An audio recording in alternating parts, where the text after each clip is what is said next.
Respirons l'air congolais depuis quelques jours.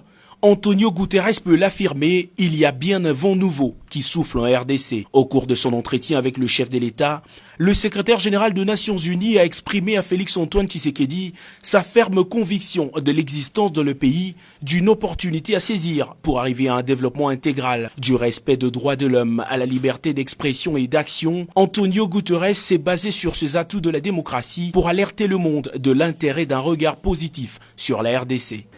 Et mon appel à la communauté internationale tout entière, c'est qu'elle puisse s'unir pour appuyer le peuple congolais et pour appuyer les autorités congolaises pour que cette opportunité soit saisie, se transforme dans le renforcement des institutions, dans le développement durable et inclusif, dans la sécurité, dans la réponse aux problèmes humanitaires efficaces, et que ce vent d'espoir puisse animer le peuple congolais à répondre à tous ces défis.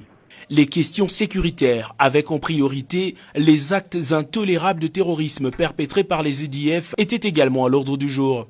Un compromis a été trouvé pour renforcer les capacités de la MONUSCO, censée apporter un soutien inconditionnel aux FARDC dans la lutte contre les groupes armés. Je vais faire un grand appel aux Congolais qui sont encore dans la brousse, dans des groupes armés, pour qu'ils laissent ces armes et puis qu'ils acceptent de s'intégrer dans les communautés, dans la perspective d'un nouveau Congo.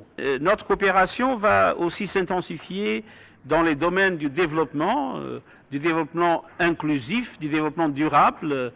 Le Congo a un potentiel de richesse énorme. Il faut que ce potentiel puisse servir les intérêts du peuple congolais.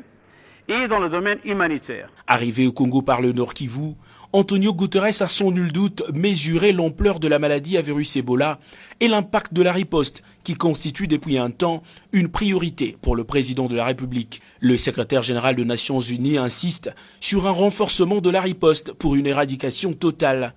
Concernant l'avenir de la MONUSCO en RDC, une révision stratégique avec des ajustements permettrait le maintien de meilleures relations entre la RDC et les Nations Unies, a rassuré Antonio Guterres en présence de Chevalier de la Plume.